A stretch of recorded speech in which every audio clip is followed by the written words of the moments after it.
읽을 말씀은 이사야 63장 1절부터 19절까지입니다. 에돔에서 오는 이 누구며 붉은 옷을 입고 보스라에서 오는 이 누구냐. 그의 화려한 의복 큰 능력으로 걷는 이가 누구냐. 그는 나이니 공의를 말하는 이유 구원하는 능력을 가진 이니라. 어찌하여 내 의복이 붉으며 내 옷이 포도즙 틀을 밟는 자 같으냐. 만민 가운데 나와 함께한 자가 없이 내가 홀로 포도즙 틀을 밟았는데 내가 노함으로 말미암아 무리를 밟았고 분함으로 말미암아 짓밟았으므로 그들의 선혈이 내 옷에 튀어 내 의복을 다 더럽혔음이니 이는 내 원수 갚는 날이 내 마음에 있고 내가 구속할 해가 왔으나 내가 본즉 도와주는 자도 없고 붙들어주는 자도 없으므로 이상하게 여겨 내 팔이 나를 구원하며 내 분이 나를 붙들었음이라. 내가 노함으로 말미암아 만민을 밟았으며 내가 분함으로 말미암아 그들을 취하게 하고 그들의 선혈이 땅에 쏟아지게 하였느니라. 내가 여호와께서 우리에게 베푸신 모든 자비와 그의 찬송을 말하며 그의 사랑을 따라 그의 많은 자비를 따라 이스라엘 집에 베푸신 큰 은총을 말하리라. 그가 말씀하시되 그들은 실로 나의 백성이요 거짓을 행하지 아니하는 자녀라 하시고 그들의 구원자가 되사 그들의 모든 환난에 동참하사 자기 앞에 사자로 하여금 그들을 구원하시며 그의 사랑과 그의 자비로 그들을 구원하시고 옛적 모든 날에 그들을 드시며 안으셨으나 그들이 반역하여 주의 성령을 근심하게 하였으므로 그가 돌이켜 그들의 대적이 되사 친히 그들을 치셨더니 백성이 옛적 모세의 때를 기억하여 이르되 백성과 양떼의 목자를 바다에서 올라오게 하신 이가 이제 어디 계시냐. 그들 가운데에 성령을 두신 이가 이제 어디 계시냐. 그의 영광의 팔이 모세의 오른손을 이끄시며 그의 이름을 영원하게 하려 하사 그들 앞에서 물을 갈라지게 하시고 그들을 기품으로 인도하시되 광야에 있는 말같이 넘어지지 않게 하신 이가 이제 어디 계시냐. 여호와의 영이 그들을 골짜기로 내려가는 가축같이 편히 쉬게 하셨도다. 주께서 이와 같이 주의 백성을 인도하사 이름을 영화롭게 하셨나이다 하였느니라. 주여 하늘에서 굽어 살피시며 주의 거룩하고 영화로운 처소에서 보옵소서. 주의 열성과 주의 능하신 행동이 이제 어디 있나이까. 주께서 베푸시던 간곡한 자비와 사랑이 내게 그쳤나이다. 주는 우리 아버지시라. 아브라함은 우리를 모르고 이스라엘은 우리를 인정하지 아니할지라도 여호와여 주는 우리의 아버지시라. 옛날부터 주의 이름을 우리의 구속자라 하셨거늘 여호와여 어찌하여 우리로 주의 길에서 떠나게 하시며 우리의 마음을 완고하게 하사 주를 경외하지 않게 하시나이까. 원하건대 주의 종들 곧 주의 기업인 지파들을 위하사 돌아오시옵소서. 주의 거룩한 백성이 백성을 땅을 차지한 지 오래지 아니하여서 우리의 원수가 주의 성소를 유린하였사오니 우리는 주의 다스림을 받지 못하는 자 같으며 주의 이름으로 일컬음을 받지 못하는 자 같이 되었나이다. 아멘.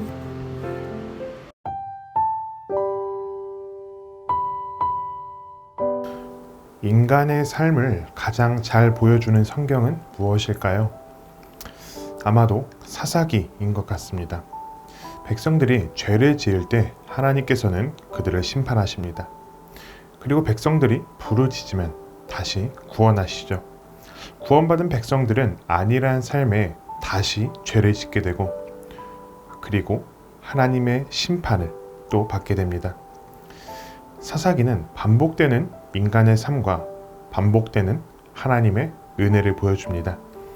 결국 인간의 반역은 끝이 없지만 그의 지지 않으시는 하나님의 사랑을 보여줍니다. 오늘 본문도 이스라엘의 반복된 죄의 역사를 보여주며 하나님께 부르짖는 애가를 우리에게 들려줍니다.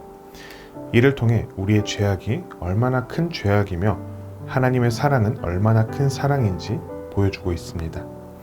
오늘 말씀을 통해 늘 우리에게 은혜와 긍휼을 베푸시는 하나님을 기억하며 그 앞에서 겸손한 자들이 되기를 기도합니다.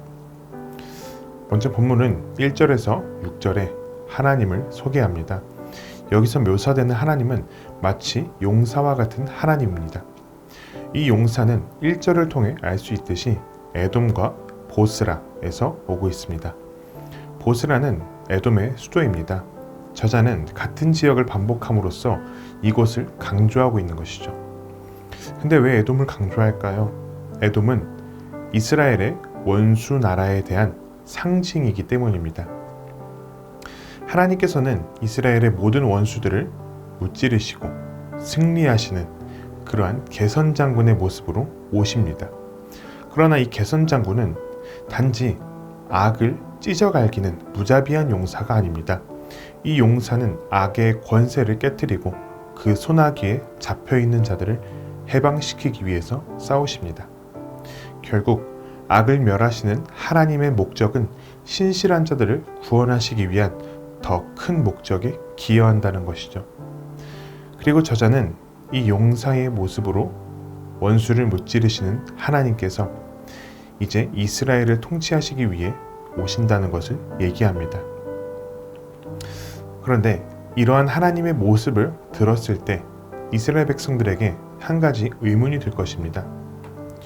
그런 하나님께서 왜 자신들을 구원해 주시지 않는가라는 질문입니다.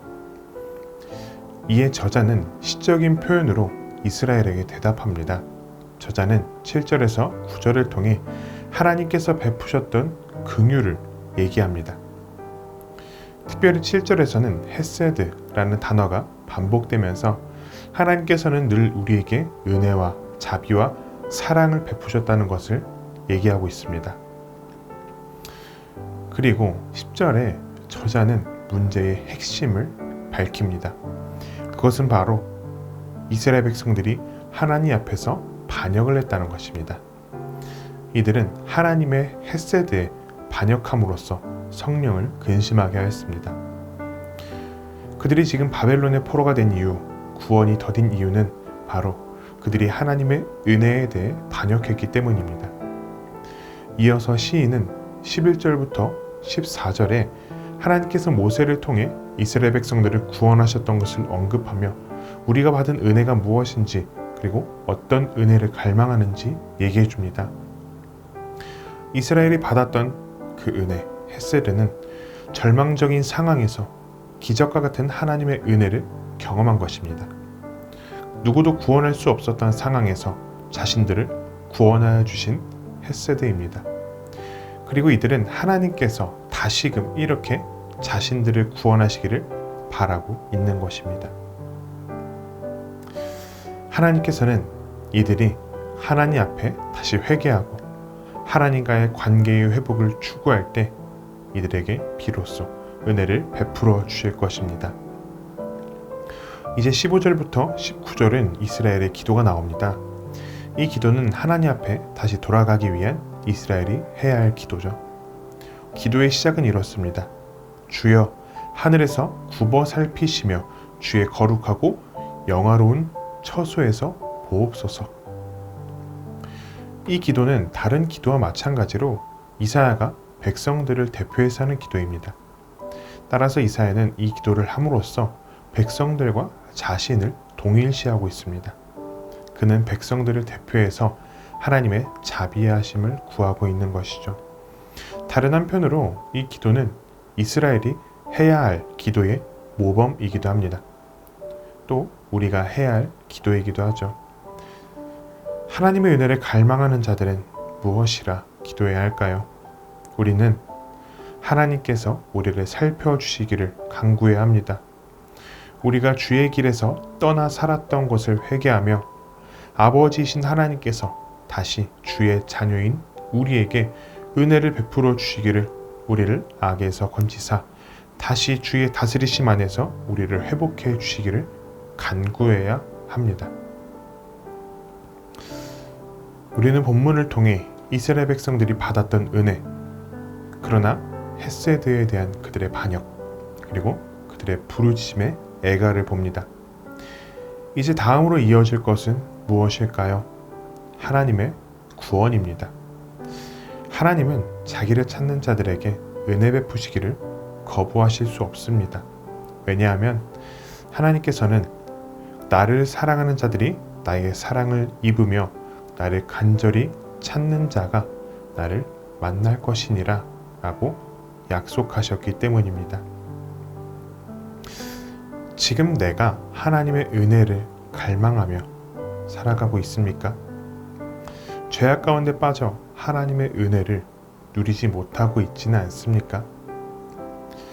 만약 그렇다면 지금이 하나님께 기도할 때입니다. 하나님께서는 우리가 하나님의 은혜에 반역하고 죄 가운데에 빠졌을지라도 우리가 다시 회개하고 돌아오기를 바라십니다. 그리고 우리가 하나님의 긍휼을 구하며 그 앞에서 겸손해질 때 우리에게 은혜와 구원을 베푸실 것입니다. 그분은 우리를 사랑하시는 우리의 아버지이시기 때문입니다. 오늘 말씀을 생각하며 함께 기도합시다. 내게 베푸셨던 은혜들을 기억하며 감사하게 하옵소서.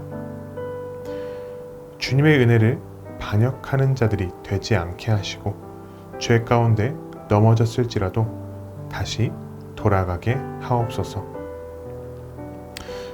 오늘도 우리에게 은혜 베푸시기를 멈추지 않으시며 오늘도 우리에게 내 백성, 나의 자녀라고 부르시는 그 하나님의 사랑에 감사와 찬양을 드리는 청년가족이 되기를 바랍니다.